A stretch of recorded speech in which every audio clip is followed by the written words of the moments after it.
हाँ जी, तो स्टूडेंट्स ये रहा हमारा क्वेश्चन नंबर 5 बुक के अकॉर्डिंग। लेकिन क्वेश्चन नंबर 3 बनता है Newton's division difference interpolation method का। ठीक है जी, वो कहता है कि इस क्वेश्चन को आपने उस मेथड के साथ करना है। वैसे भी बच्चों को पता चलता है, यहाँ तो हम यहाँ पे क्या अप्लाई कर सकते हैं, लैग्रेंज लैग्रेंज के formulas with linear and quadratic वाले। यहाँ आप देख सकते हैं, यहाँ पे हम अपना न्यूटन का फार्मूला लगा सकते हैं। उसकी वजह देखो, इन दोनों एक्स की जो वैल्यूज हैं उनके दरमियान इक्वल स्पेसिंग नहीं है, अनइक्वल स्पेसिंग है। देखो पहली 4 और 5 यानी यहाँ पे 1 का डिफरेंस है, बट आगे साथ ही 5 और 7 यानी यहाँ पे 2 का डिफरेंस आ गया। 7 और 10 यानी यहाँ फिर से 3 का डिफरेंस आ गया। फिर से देखो स्टेबल हो गया 10 और 11 यानी 1 का डिफरेंस यहाँ पे, यानी डिफरेंस जो है वो सबके दरमियान क्या है जी, अनस्टेबल है। तो डेट्स वाई यहाँ पे अनइक्वल स्पेसिंग वाले लॉ काम आते हैं। न्यूटन का जो मैंने आपको डिवीजन वाला पढ़ाया वही काम आएगा। तो चले आपको बताता हूँ क्या करना है। सबसे पहले बच्चों मैं यहाँ पे मेंशन करना चाहूँगा, आपको पता है नॉट से हमारा काम शुरू होता है। तो ये एक्स नॉट की वैल्यू है, ठीक है जी। ये x1 की वैल्यू है, ये आपके लिए लिख रहा हूँ ताकि आपको समझ आ जाए। ये x2 की वैल्यू, फिर ये नीचे x3 की दी गई है जी, फिर ये x4 की दी गई हुई है। क्योंकि जब मैं लिखूंगा ना वहां पे आगे, फिर आप यहाँ पे कंफ्यूज हो जाओगे। आप देखें सारा बच्चों तरीकाकार वही है जो प्रीवियस में आपने न्यूटन के दूसरे मेथड्स में देखा था, वही तरीकाकार है, प्लस माइनस वाला, बस प्रेजेंटिंग का तरीका हो रहा है और फार्मूला नीचे हो रहा है। ठीक है जी, जो मतलब हम अप्लाई करके एफ ऑफ 8 फाइंड आउट करेंगे। अब देखें एफ ऑफ 8 पाया जा रहा है इनके सेंटर में। ठीक है जी, तो हम क्या करेंगे, देखें यहाँ पे सिंपल सी बात है, फर्स्ट हम इसका डिफरेंस निकालेंगे। अब बच्चों जैसे आपने न्यूटन फॉरवर्ड को प्रेजेंट किया था, न्यूटन फॉरवर्ड वाले इंटरपोलेशन को, वैसे ही इसका साइन होगा। बट देखें फ़र्क क्या होगा, देखें मैं आगे लिखता हूँ एफ ऑफ एक्स एन आपने लिख देना यहाँ पे। ठीक है, एक्स एन से प्रेजेंट करना है। यहाँ पे बस उसको डिफरेंस दिखाने के लिए एक साइन होता है न्यूटन का, ये वाले मेथड का वो होता है कि इसके ऊपर एक लाइन डाल दी जाती है। बैकवर्ड में आपने देखा था ये उल्टा होता है, तो फॉरवर्ड में ये सीधा होता है और इसके अंदर एक लाइन डाल दी जाती है। तो तरीकाकार बच्चों वही है जैसे कि वहाँ पे मैंने बताया था, यानी हर दो फंक्शंस की वैल्यूज़ में एक हमारे पास ये आएगा। ठीक है, तो ज़रा गौर करें। वैसे ये भी चीज़ याद रखनी है आपने, ये सिंगल डेरिवेटिव है। ठीक है जी, यानी सिंगल चेंज अभी फाइंड आउट हो रहा है। ये वही चीज़ है बच्चों के, हमने उस वक्त तक लगे रहना जब तक एक डिफरेंस ना रह जाए। ठीक है, तो देखो इन दोनों के दरमियान एक डिफरेंस पाया जाएगा, लेकिन यहाँ पे प्रेजेंट करने का बच्चों ये तरीका देखें, एफ और साथ में आ जाएगा, देखो ये ऊपर वाली कौन सी वैल्यू है, एक्स नॉट की, यानी एफ ऑफ एक्स नॉट की। तो यहाँ पे अंदर लिखा जाएगा एक्स नॉट, फिर कामा, ये नीचे वाली वैल्यू किसकी है, एफ ऑफ एक्स वन की, तो ये साथ में लिखा जाएगा एक्स वन। ठीक है, ये तरीकाकार है यहाँ पे प्रेजेंट करने का। उसके बाद आगे आ जाएगा इन दोनों का डिफरेंस। तो यहाँ पे क्या होगा, देखो ये एक्स वन की वैल्यू है, ये एक्स टू की वैल्यू है, तो बस ऐसे प्रेजेंट होगा। ठीक है, समझ आ रही है ना, मुझे उम्मीद आप ज्यादा हद तक समझ गए होंगे। चीज वही है, बस प्रेजेंटिंग के तरीके थोड़े डिफरेंस है। ठीक है बच्चों, आप देखें यहाँ पे क्या होगा, एक्स टू और एक्स थ्री आ जाएगा। इसीलिए मैंने बोला था ये साथ में आपने लिख के रख लेने हैं, या वैसे भी कई बच्चे समझ जाते होते हैं कहाँ पे क्या है, वो उनके जहन में सब कुछ हो जाता है। ठीक है, अब देखें ये इन दोनों के दरमियान भी एक डिफरेंस होगा, तो ये x3 है और ये x4 है, ये x4 है, ये x5 है, इन दोनों के दरमियान भी एक डिस्टेंस आएगा, तो उसको हम कहेंगे x4 कामा x5 का फंक्शन। ठीक है जी, ये सारे आ गए। अब निकालने, आपको पता है कैसे निकालना है, नीचे वाली वैल्यू में से ऊपर वाली वैल्यू माइनस करना, आपको डिफरेंस मिल जाएगा। या जैसे ही आपको पता है डिफरेंस होता क्या है, final value minus initial value. Final value क्या है, हम यहाँ से चलना स्टार्ट हुए और यहाँ पे पहुंचे, तो फाइनल वैल्यू ये है, 100 में से 48 माइनस किया जाएगा तो 52 आ जाएगा। हाँ जी, 52 आ गया। ठीक है बच्चों, उसके बाद जब आगे बढ़ते हैं तो इसकी बारी क्या होगी, तो x2 माइनस x1 होगा। x2 की ये वैल्यू है और x1 की ये वैल्यू है। फंक्शंस की वैल्यू बच्चों आपने रुक जाए, लगता है मिस्टेक हो गई है, रुक जा बच्चों। आंसर तो कुदरती तौर पे ठीक आ गया, लेकिन मैं थोड़ा सा यहाँ पे आपको ना एक चीज़ बताना भूल गया हूँ, वो हमें यहाँ पे मार दे सकती थी, लेकिन शुक्र है अल्लाह का कि हम बच गए। मैं इसको फार्मूला आपको ना इसका बताता हूँ। एफ ऑफ एक्स एन का पता क्या फार्मूला होगा, देखो जो हमने स्टडी किया हुआ है कि ऊपर होगा F of x not minus F of x one divided by x not minus x one, यानी कि इनको इससे भी करते जाना है। अब देखो जरा एफ ऑफ एक्स नॉट, ये आप ऐसे भी कर सकते हो, यहाँ पे एक्स वन ले आओ, यहाँ पे एक्स नॉट ले आओ और यहाँ पे बटे में x one minus x not कर लो, जैसे आपको बेहतर लगता है। ठीक है, इससे कोई फर्क नहीं पड़ता। आप देखें अगर ऐसे भी करूँ तो बोन आंसर ही आ रहा है। देखो ये मेरा एफ ऑफ एक्स नॉट है, ये मेरा एफ ऑफ एक्स वन है। 48 में से माइनस 100 करूंगा तो कितना आएगा, माइनस 52 आएगा। यानी देख लो 48 माइनस 100 और डिवाइडेड बाय एक्स नॉट क्या है आपके पास 4, माइनस x1 क्या है 5। बस बच्चों इस फंक्शन के लिए करना पड़ेगा, बाकी मुझे उम्मीद आपको इजी लगेगा, टेंशन नहीं लेनी, ठीक है। तो देखो ये आ गया 4 माइनस, अब देखो बटे में आ रहा है -1, ऊपर आ रहा है -52, तो माइनस माइनस से कट जाएगा तो ये आ जाएगा 52, ये तो हमें पता चल गया। अब x1 और x2 के केस में क्या आएगा, function of x1 minus function of x2, यानी 100 माइनस 294, ठीक है, 100 माइनस 294, और इसके बटे में क्या आएगा बच्चों 5 माइनस 7, यानी कि x1 माइनस x2 आ जाएगा। यानी जैसे जैसे आप बढ़ते जाओगे, अब ये है f ऑफ x1 और x2, जरा देख लें, आपके सामने थोड़ा सा कर लूँ। तो इसके केस में क्या होगा, आएगा देखो बच्चों ये वाला पहले f ऑफ x1, फिर माइनस, फिर ये वाला f ऑफ x2, और बटे में ये बगैर फंक्शन के आएंगे, यानी आएगा x1 माइनस x2। तो देखो x1 क्या है 5 है और x2 7 है, तो यहाँ पे बटे में लिखा जा रहा है 5 माइनस 7, और ऊपर है f ऑफ x1 यानी कि 100 माइनस f ऑफ x2 यानी कि 294। तो इसको हल करते हैं जब, तो ये आता है माइनस 194 बटा -2। तो इसको जब हम डिवाइड करते हैं -2 के साथ, जो भी आता है इनको माइनस करने से, वो आता है 97। तो ये 97 आ गया, ठीक है जी। अब इसकी बारी आती है, तो इसकी बारी क्या होगी, f of x2 minus f of x3, 294 में से 900 माइनस होगा, तो 294, क्योंकि ये आपका f ऑफ x2 है, ठीक है जी। तो 294 माइनस f ऑफ x3 ये है 900, ठीक है जी। उसके बाद बटे में क्या आएगा 7 माइनस 10, 7 माइनस 10 करेंगे तो बच्चों कितना आ जाएगा, -3 आ जाएगा। तो -3 से डिवाइड कर दो जो भी आया,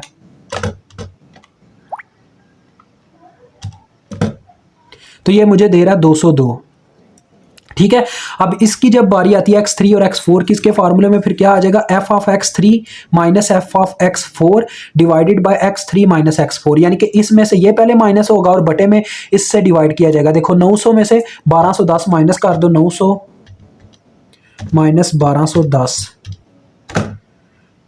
310 आ रहा है, ठीक है, -310। जब 10 में से 11 माइनस करूंगा तो बटे में -1 आएगा, ठीक है। यानी ये देखो बच्चों काफी सिंपल है, ये दो आपने लिए, ठीक है, इनमें से पहले, इसमें से पहले ये माइनस किया और इसके बटे में इससे में से ये माइनस करके रख दिया, ठीक है। तो -1 आया बटे में, और ऊपर जो आ रहा था माइनस माइनस काट गया और ये आ गया 310। अब बारी आती है इन दोनों की, तो क्या होगा, इसमें से ये माइनस होगा और बटे में आएगा इन दोनों के, जो भी आएगा इनका आंसर उसके बटे में आएगा इन दोनों का, यानी डिफरेंस 11 में से 12 माइनस होगा, बटे में आएगा -1, साफ नजर आ रहा है। तो 1210 माइनस 2028, तो ये बच्चों आता है 818, ठीक है जी। इतना समझ में आ गया। अब मजीद आगे एक दर्जे बढ़ते हैं। ये थोड़ा सा बच्चों हो जाता होता है, डिफिकल्ट लगता होता है, लेकिन इतना मुश्किल है नहीं जितना आप समझते हैं। अब क्या होगा, इसकी डिग्री स्केयर में चली जाएगी, f ऑफ xn। तो इसके केस में क्या होगा, डिफरेंसेस के बीच में डिफरेंस आ जाएगा। देखें बच्चों क्या होगा, अब ये x0 और x2, ये आपने पता है पहले 2 पॉइंट था, 3 पॉइंट हो जाएंगे, यानी आ जाएगा x0 x1 x2, ठीक है, ऐसे आएगा। इसके इन दोनों के दरमियान एक डिफरेंस आएगा जो कहाँ से स्टार्ट हो रहा है, x1 से और एंड हो रहा है x3 पे, x1 x2 x3 ये आ जाएगा, ठीक है। उसके बाद इन दोनों के दरमियान एक डिफरेंस क्रिएट होगा, ये कहाँ से स्टार्ट हो रहा है, ये 2 से स्टार्ट हो रहा है और 4 पे दी एंड हो रहा है, x2 x3 और x4। और ये जो लास्ट वाला इन दोनों के दरमियान डिस्टेंस है वो है x3 और x5, x3 से स्टार्ट हो रहा है और x5 पे दी एंड हो रहा है। तो ये आ गया। अब इनको फाइंड आउट करते हैं, आपको पता होना चाहिए इनका क्या फार्मूला होगा। इनके फार्मूलाज में बच्चों सिंपल सी बात है, फर्स्ट नंबर पे आपको ये बताता चलूं, पहले आप वो वाले फंक्शन इस्तेमाल कर रहे थे, अब आप ये इस्तेमाल करोगे, बट ये होगा, देखो यहाँ पे है ना f ऑफ x0 x1, इसमें से ये वैल्यू माइनस करोगे, ठीक है, ये चीज़ याद रखना, इसमें से ये वैल्यू माइनस करोगे। यार बताता हूँ, देखो 50 यानी ऊपर वाली वैल्यू में से नीचे वाली वैल्यू माइनस करोगे, ठीक है। फिर आप क्या करोगे, 4 - 5 से डिवाइड करोगे। यार बताना ही पड़ेगा, लग तो कुछ ऐसे ही रहा है। यार सिंपल सी बात बताता हूँ, देखो सिंपल है, वहां पे आपने क्या किया कि ऊपर वाली वैल्यू में से नीचे वाली वैल्यू माइनस करते गए, यानी कि वहाँ पहले तो हम करते थे फाइनल माइनस इनिशियल, पर इसमें हमने ये रखा हुआ है इनिशियल माइनस फाइनल, ताकि हम यहाँ पे भी इनिशियल माइनस फाइनल का ही इस्तेमाल करते जाएं, ठीक है। अगर आप इसका उल्टा चाहते तो कोई फर्क नहीं पड़ता, यानी कि फाइनल में से इनिशियल माइनस करो और वहाँ पे आपको पॉइंट भी फिर वैसे ही लेना पड़ेगा, फाइनल माइनस इनिशियल, ठीक है, ये चीज़ याद रखना। अगर आप डिफरेंस लेते हो इस तरतीब में कि इनिशियल माइनस फाइनल करते हो, तो फिर आपको पता क्या करना पड़ेगा, बटे में भी डिफरेंस इनिशियल माइनस फाइनल रखना पड़ेगा, इसमें तरतीब होती है। चलो मैं अब आपको यार सिंपल बताता हूँ इस मेथड में। देखिए इस मेथड में सिंपल है कि आपने इसमें से इसको माइनस करना है, यानी क्या आएगा 90, या यार हम प्रीवियस मेथड से ही चलते हैं, यानी ऊपर वाली वैल्यू में से ये वाला माइनस करो, 52 माइनस 97, ठीक है, 52 माइनस 97 यानी ऊपर वाली में से ये माइनस करना है, और फिर बटे में क्या रखना है जी, देखें यार क्या हो गया कैलकुलेटर, बटे में क्या आएगा देखें, डिवाइडेड बाय, बटे में आएगा देखो बच्चों इसका जो एक्स नाट से शुरू हो रहा है एक्स टू पे खत्म हो रहा है, यानी इनिशियल पॉइंट ये है, फाइनल पॉइंट ये है, बटे में आएगा x naught minus x two, x naught की क्या वैल्यू है 4 माइनस एक्स टू, यानी कि 4 माइनस 7 आ जाएगा, 4 माइनस 7, तो ये आता है बच्चों 15। इसका फार्मूला एक दफ़ा लिख देता हूँ ताकि आपको समझ में आ जाए।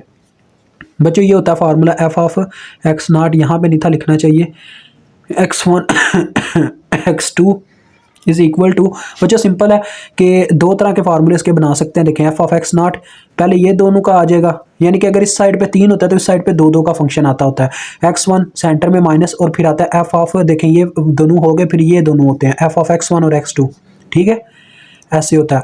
और बटे में फिर क्या होता है, initial point minus final point, ये वाला point minus this point, x naught minus x2, तो ये आ गया। अगर आप दोनों में से माइनस कॉमन ले लो तो बात वही है। देखो यहाँ पे अभी कौन सा फार्मूला लग रहा है, ऊपर वाली यानी इसमें से ये माइनस किया जा रहा है और फिर ऊपर वाली में से ऐसे माइनस किया जा रहा है, ठीक है, यानी कि इनिशियल माइनस फाइनल दोनों तरफ हो रहा है। बट अगर आप इस तरह से कर लें, देखें दोनों में से माइनस कॉमन ले लो तो फिर वही फार्मूला बन जाएगा, फाइनल माइनस इनिशियल, ठीक हो गया, समझ आ गई मेरी बात। तो देखो जब इसके केस में आएंगे x1 x2 और x3 के केस में, यहाँ पे आ जाएगा x1, यहाँ पे आ जाएगा x2, यहाँ पे आ जाएगा x2 और यहाँ पे आ जाएगा x3, और बटे में क्या आएगा, देखो इसका जो इनिशियल पॉइंट होगा वो होगा x1 और जो फाइनल पॉइंट होगा वो होगा x3, ठीक है, तो ये चक्कर इसका होगा। तो देखो f ऑफ x1 x2 यानी कि 97 माइनस 202, ठीक है जी, और divided by x1 minus x3, x1 है 5 और x3 है 10, तो देखो बच्चों 5 माइनस 10 करें तो -5 आता होता है, ठीक है, तो ये आ रहा है 21, ये मेरे पास आ गया 21। अब इनकी बात करें तो इनके केस में क्या है, देखो इनके केस में फिर से वही बात, 202 में से ये माइनस होगा, यानी फार्मूला तो आपको समझ आ गया होगा, 202 में से ये माइनस किया जाएगा और जो इनिशियल पॉइंट है उसमें से माइनस फाइनल पॉइंट करके बटे में डिवाइड किया जाएगा, तो 202 माइनस 310, ठीक है, डिवाइडेड बाय, देखो क्या बनता है, यानी कि x2 से ये वाला ही है ना, x2 से स्टार्ट हो रहा है x4 पे एंड हो रहा है, x2 इसका इनिशियल पॉइंट है जो कि 7 है, 7 माइनस x4 यानी 11, 7 माइनस 11 बच्चों कितना होगा, -4 आएगा, तो -4 से जो भी आपका डिफरेंस निकला उसको डिवाइड करा दो, तो ये आता है 27। मजीद आगे बढ़ते हैं। आप ये देखो इसके केस में क्या आएगा, F of x3 x4 minus F of x4 x5, यानी कि इन दोनों के दरमियान डिफरेंस 310 में से 818 माइनस किया जाएगा पहले नंबर पे, तो 318 माइनस 310 माइनस 818, और उसके बाद बटे में आएगा initial point minus final point, यानी x3 माइनस x5, 10 माइनस 12 यानी कि -2 आने वाला है, तो डिवाइड कर दो इसके साथ -2 के साथ तो बच्चों ये आता है 254, ठीक है। फार्मूले की तो मेरे ख्याल में आपको काफी हद तक समझ आ गई होगी।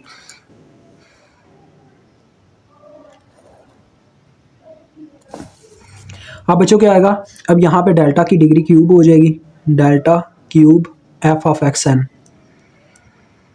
ये मेरे ख्याल में 5 तक जाने वाला है इसका डेल्टा। तो अब इन दोनों के दरमियान आ जाएगा, देखें अब क्या होगा, अब 4 आ जाएंगे वेरिएबल्स, एक्स नॉट से स्टार्ट हुए, x1 x2 x3, हाँ जी x3 को भी इसने इंक्लूड कर लिया बिल्कुल। उसके बाद इसके अंदर क्या आएगा, देखो बच्चों इन दोनों के दरमियान डिफरेंस एक आएगा जो कि x1 से स्टार्ट हो रहा है x4 पे एंड हो रहा है, यानी कि आ जाएगा x1 x2 x3 और x4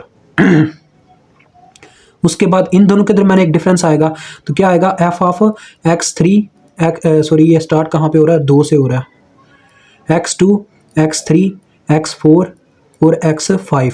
तो आपको पता है बच्चों इसके केस में भी वही चीज़ है, बस फार्मूला वही है, ठीक है, यानी कि this point minus this point, initial point minus final point divided, ठीक है, वही चीज़ है, यानी कि 15 माइनस 21 करेंगे पहले, तो 15 माइनस 21 कितना होता है, -6 होता है मेरे ख्याल में, जी बिल्कुल -6 ही होता है। जब उसको डिवाइड करना होगा तो क्या आएगा, देखो इनिशियल पॉइंट x0 और फाइनल पॉइंट x3 है, यानी कि x0 माइनस x3 डिवाइड इससे करना होगा, x0 है 4 माइनस 10 करें तो कितना होता है, -6 ही होता है, तो यानी ये आने वाला बच्चों 1, ये 1 आ गया, ठीक है।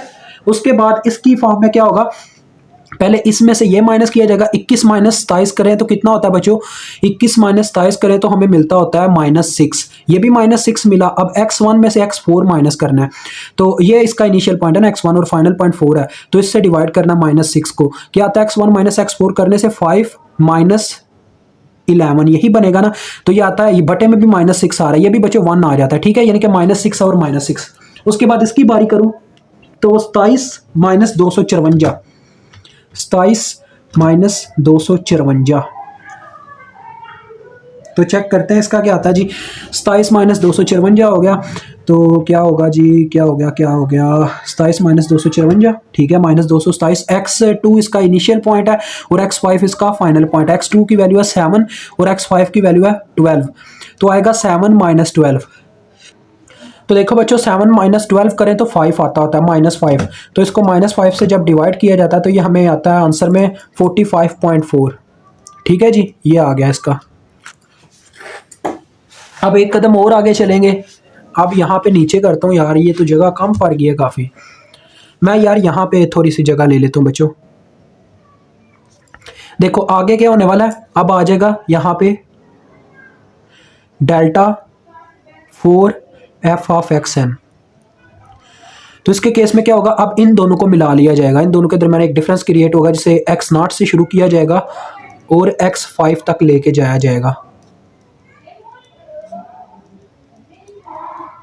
नहीं सॉरी x4 तक जाएंगे, बिल्कुल x4 तक, क्योंकि 4 ही होंगे ना, 1 2 3 4 5 5 होंगे, सॉरी 5 हो गए।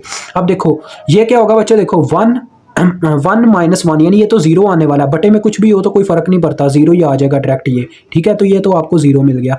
उसके बाद बात आती है इन दोनों के दरमियान, तो 1 माइनस 45.4 यानी आ जाएगा -44.5, ये पहले लिख तो लूँ, इसकी इक्वेशन क्या x1 से स्टार्ट हो रही है, x5 पे एंड हो रही है, x1 x2 x3 x4 x5, ठीक है जी। अब देखते हैं कितना आता है, देखो 1 माइनस 45.4 किया तो ये आ गया -44.4।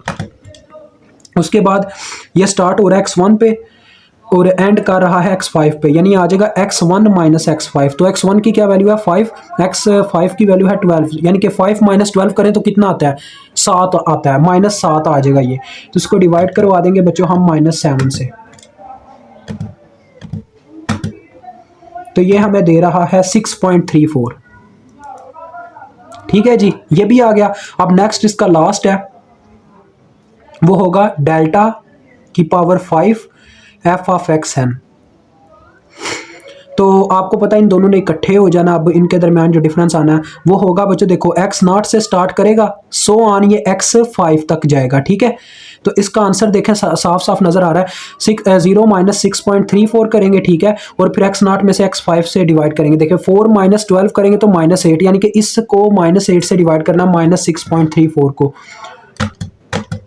कितना 8 ही बोला ना मैंने जी तो 0.79 आता है बच्चों, ये 0.79, ठीक है, तो ये आगे सारे। अब हम इसके फार्मूले की तरफ चलते हैं, इसका फार्मूला क्या होता है, जगह कम पड़ी तो इंशाल्लाह नेक्स्ट पेज पे चले जाएंगे, कोई मसला नहीं। अब हमने मालूम करना है f ऑफ 8 को,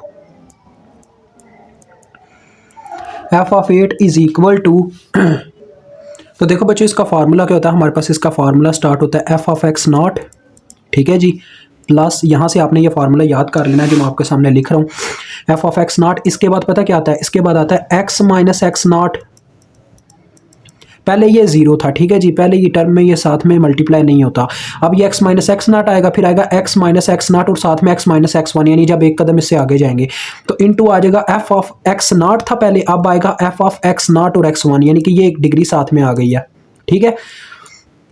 उसके बाद अब क्या होगा बच्चों, जैसा कि मैंने बताया, अब होगा हमारे पास इसके बटे में बच्चों एक चीज़ है कि फैक्टोरियल नहीं देखने को मिलता, तो साथ में आ जाएगा, देखो x माइनस x0 और x माइनस x1, साथ में f ऑफ, अब ये एक दर्जे और आ जाएगा, यानी कि आ जाएगा x0 x1 x2, ठीक है जी। उसके बाद प्लस अब हमारे पास आ जाएगा, देखो x minus x0, x minus x1 और x माइनस x2 आ जाएगा साथ में, और अब क्या आएगा F of x0 x1 x2 x3। ठीक है बच्चों, मजीद आगे आप प्लस अब आएगा बच्चों x माइनस फिर से वही x minus x0 x minus x1 फिर x माइनस हमारे पास आ जाएगा जी x2। ठीक है, फिर आएगा x माइनस x3, यानी एक एक दर्जे हर दफ़ा बढ़ती जाएगी। अब आएगी x माइनस x3 तक। तो यहाँ पे बच्चे कंफ्यूज हो जाते होते हैं x क्या चीज़ है। x बच्चों हमारे पास वो टर्म है जो हम फाइंड आउट करना चाहते हैं 8, यहाँ पे 8x है हमारे लिए। ठीक है, x की वैल्यू 8 है, x इज इक्वल टू 8। ठीक है, ये जो सिंपल x है वो 8 है और बाकी सारे आपके सामने हैं। तो x माइनस x3 और इनटू आ जाएगा देखो f of x0 x1 x2 x3 और x4 और एट द लास्ट अब आएगा फार्मूले में ट्विस्ट, यानी फाइनल चीज़ x minus x0 x minus x1। ये बच्चे देखो टोटल हमारी a5 तक इसकी डेरिवेटिव की पावर गई है ना, तो हर दफ़ा आपका ये जो आता है ना x माइनस x0 ये एक कदम इससे पीछे होगा, यानी इसकी पावर से। तो ये 5 है तो ये जाएगा 4 तक। देखिएगा x माइनस x1, फिर आएगा x माइनस x2, फिर आएगा x माइनस x3, फिर आएगा x माइनस x4। ठीक है, यहीं तक ये स्टॉप करेगा और आगे आपका लास्ट फंक्शन वैसे ही आ जाएगा। देखिए f ऑफ अब ये आ जाएगा x0 x1 x2 x3 so on x5 तक, क्योंकि आगे आया है x4 तक, अब आया x5 तक और ये फार्मूला आपका मुकम्मल हो गया। ठीक है, ऐसे होता है। तो अब हम वैल्यूज पुट करेंगे। आप सभी जानते हैं वैल्यूज क्या क्या है। f ऑफ x0 की वैल्यू ये है आपके पास, ये देखेंगे फर्स्ट वैल्यू थी f ऑफ x0 की। ठीक है, ये वैल्यू यहाँ पे पुट हुई। अब मैं आपके सामने सारी वैल्यूज पुट करता जाऊंगा, यहीं पे फार्मूले के ऊपर लिखता जाऊंगा। ठीक है, फिर डायरेक्ट कैलकुलेटर से आपको आंसर बताऊंगा। तो x की वैल्यू आप जानते हैं सभी 8 है, माइनस x0 की वैल्यू आपके पास कितनी है 4, ये आपने अभी अभी निकाला, देखें कितना है 52, तो इसकी जगह 52 आ जाएगा। और x माइनस x0 वही चीज़, यानी 8 माइनस 4 बच्चों कितना आता है 4 आता है। तो ये डायरेक्ट अब आप लिख सकते हैं ना इसमें। इसी तरह से x माइनस x1 करें तो अब x minus x1 means x की वैल्यू 8 है माइनस x1। अब ये देखें x1 ये है 5, 8 में से माइनस 5 करें तो बच्चों कितना आता है 3 होता है। ठीक है, और f of x0 x1 x2 की वैल्यू क्या है 15, तो ये यहाँ पे 15 पुट हो जाएगा। आगे प्लस x माइनस x0 आपके पास कितना आता है 4 आता है। डायरेक्ट पुट करते जाओ, क्योंकि प्रीवियस वाली टर्म्स का बच्चों वही चक्कर होता है। x की जगह 8 पुट होना है और यहाँ पे x0 की वो वैल्यू पुट होनी है, तो आना वही है। तो आपको पहले जब आप निकाल चुके ना तो डायरेक्ट बस आगे लिख दो। अब x माइनस x2 यानी 8 माइनस x2 की वैल्यू 7 है, तो 8 में से 7 माइनस करें तो 1 बचता होता है, तो ये आ जाएगा 1। आगे इसकी value f of x0 x1 ये वाली है, ये देखें ये 1 आती है ये भी, तो ये आ गया 1। ठीक है बच्चों, ये भी 1 आ गया। x माइनस x0 कितना आता है 4 आता है, x माइनस x1 कितना आता है 3 आता है, x माइनस x2 कितना आता है 1 आता है। उसके बाद x माइनस x3 कितना आता है 8 माइनस x3 की वैल्यू जो कि 10 है। देखो बच्चों 8 माइनस 10 करेंगे तो -2 आएगा, -2 यहाँ पे आएगा। ठीक है, ये हमने लिख दिया। और आगे इस टर्म की वैल्यू ये देखो ये x4 तक गई हुई है, ये देखें इसकी वैल्यू 0 आती है, यानी ये पूरा जो पूरा टर्म ही 0 हो गया ये वाला ये हिस्सा। अब इसकी बात करूं तो x माइनस x0 जो कि 4 है, x माइनस x1 जो कि 3 है, x माइनस x2 जो कि 1 है, और x माइनस x3 यहाँ पे हमने किया जो कि -2 आता है। ठीक है, और उसके बाद x माइनस x4 यानी 8 में से हम माइनस x4 करने वाले हैं, 8 में से 11 माइनस करें तो बच्चों कितना होता है 8 माइनस 11 -3 होता है। ठीक है, और उसके बाद ये लास्ट टर्म है जो कि 5 तक गई है, वो देखें ये आया था 0.79। अब इस सारे को आपने कैलकुलेटर पे पुट करना है, ये सारी कैलकुलेशंस को, और आपको आंसर मिलेगा। अभी मैं निकाल के आपको आंसर बताता हूँ और फिर इसको डन करते हैं। तो हाँ, तो बच्चों इसका आंसर मेरे पास आ गया जी, जो कि आ रहा है 504.88। ठीक है जी, ये मेरे पास इसका आंसर आया। और अभी हम चेक करते हैं क्या इस मतलब फार्मूले ने लाई किया, मतलब उसी के दरमियान जिन दो वैल्यूज़ के दरमियान हम 8 को लाई करवाते हैं। देखें x की वैल्यू 8 पे ये फंक्शन की वैल्यू आ रही है, तो x की वैल्यू 8 7 और 10 के दरमियान में पाई जाती है। अब देखो 7 शुरू हो रहा है 294 से और 10 पे है 900, यानी इन दोनों के दरमियान वैल्यू होनी चाहिए, और ये बिल्कुल इन दोनों के सेंटर में ही आई है। देखो 504.88 और ये बिल्कुल इनके सेंटर में ही है, यानी कि 504.88 बस इसमें लाई करना चाहिए। ये फ़र्क नहीं पड़ता बच्चों वो कितना हो, क्योंकि ये फंक्शन की पता नहीं क्या क्या वैल्यू आ सकते हैं, इस पर डिपेंड नहीं होता। बस ये है कि उनके सेंटर में लाई करता हो, ये ना हो कि उससे कोई बाहर रेंज हो, यानी कि ऐसा होता यहाँ पे आ जाता 293 भी होता ना तो अब भी ये गलत होता। ठीक है, अगर ये 901 भी होता तब भी गलत होता, यानी कि ये इनकी रेंज से बाहर हो जाता तो ये आंसर गलत होता मेरा, लेकिन आंसर गलत नहीं आया, बिल्कुल ठीक आया, क्योंकि इनके सेंटर में आ रहा, 500 इनके सेंटर में पाया जाता है, जो कि हमारा आंसर में आ चुका है। तो यहाँ पे हम अपने न्यूटन भाई को अलविदा कहते हैं। तो इंशाल्लाह नेक्स्ट अगर जब टॉपिक आएगा तो आपसे मुलाकात होगी। खुदा हाफिज़।